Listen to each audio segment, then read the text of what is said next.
Yo, what is up guys? Welcome back to a new video with me, Fuzzball40. As always, if you're new around here, subscribe down below and make sure your notifications are turned on so you never miss an upload. The whole point of this channel is to help you guys grind this game without using FIFA points. Basically, I want to be able to help you guys make millions of coins, do all the SBCs that you want, without having to spend your own hard-earned money on this game.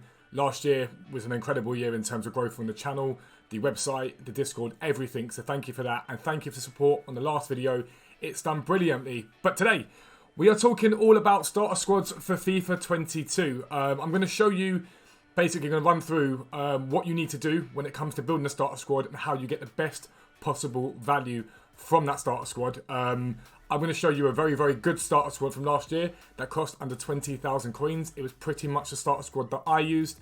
Very, very impressive, very, very strong, and it competed very well. But I'm going to go through what you need to be thinking about when it comes to starter squads. And the most important thing is getting the best value for money with the coins that you have. Some people will have lots of coins, some people won't have lots of coins, but you'll be able to compete either way. So we're going to head over to FootWiz and show you guys a starter squad from last year, what it cost, and then basically look at what you need to be thinking about this year. I'll be right back. Alright guys, so here we are on FootWiz. In front of you is a squad, basically the squad that I ran early sort of couple of weeks on FIFA, and it was very, very competitive.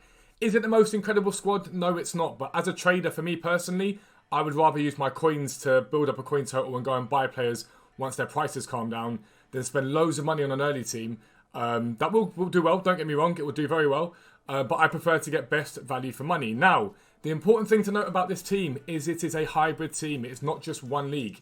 Most of the leagues on FIFA tend to have good players in specific positions but are weak elsewhere.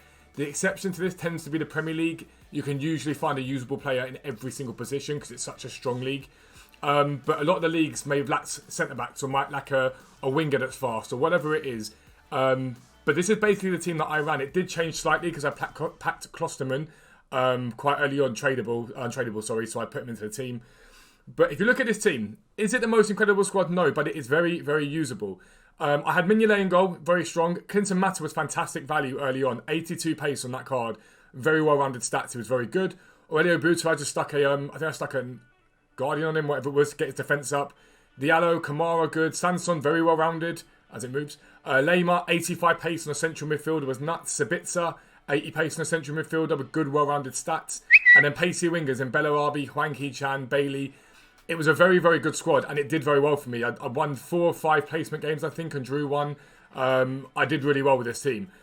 And this is why it's important to try, if you can, if you possibly can, to hybrid off. I give you the same advice I've given in multiple videos now. Avoid the Premier League. I know a lot of you that watch these videos are going to support a Premier League team or are going to want to use the Premier League because Ronaldo's there.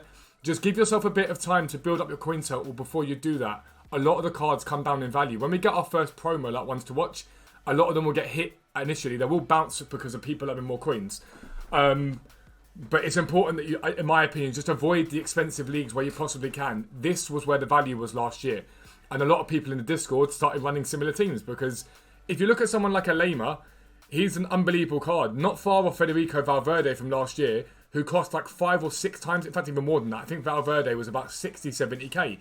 Now, why was Valverde expensive? Because he strong linked both Mendy, Ferland Mendy and Varane. So that little triangle in the corner was an unbelievably overpowered setup, but they were expensive because they were perfect to each other. They really, really strengthened each other and got perfect links to each other, so green links. So it's important that you look at that. Now, it's very, very easy to do this. I want to shout out a Twitter account quickly, and it's also a website. It's called Footmind. You guys would have been seeing loads and loads and loads of leaks recently with players. They probably came from this place. I'm going to leave the link down below because they have on there pretty much the full database. Now, take it with a pinch of salt. It seems very accurate. You never know. Sometimes it might be a little bit different. But go to that website if you want your leaks. It's not doing very well at the moment. I think they weren't expecting such traffic. But they've got all the players there pretty much right now. So you can start thinking about your starter squad realistically and how you're going to go about building it. But it is important to think about how you can link off of different leagues. One league might be weak in defence but might have very good attackers. So you might choose the attackers from that league. One might be very good in defence but not very good in midfield. So you do a defence based around that. For example, what I did with the Pro League. Those are really, really good ways to do it. Now, this squad, on basically a week into FIFA, it was literally on the 9th of October, would have cost you roughly, across both consoles, about 18,250 coins. That is all this squad would cost you. It is nothing. Bear in mind, the Division Rivals placement games alone got you 125,000 odd coins. That's nothing. The thing you have to caveat it with is last year, there was a lot of coins on the game because of Division Rivals. So people were able to buy more of the higher end stuff. We don't know how that's going to go this year, but I don't think there'll be as many coins on the game as early on. So these cards might be slightly more expensive, purely because there's less alternative, because the guys that step up are very expensive. Some of you will comment on this video, yeah, but they've all left. It's the same thing. It doesn't matter if Hwang Hee-chan's gone to Wolves. It doesn't matter if Sabitza's gone to Bayern. It's the same premise. You've just got to apply this to this sort of last year's thing to this year. That's what you've got to do. It doesn't matter that these players have moved. There will be other players that will replace them in different positions. There are loads and loads of cards you can work with.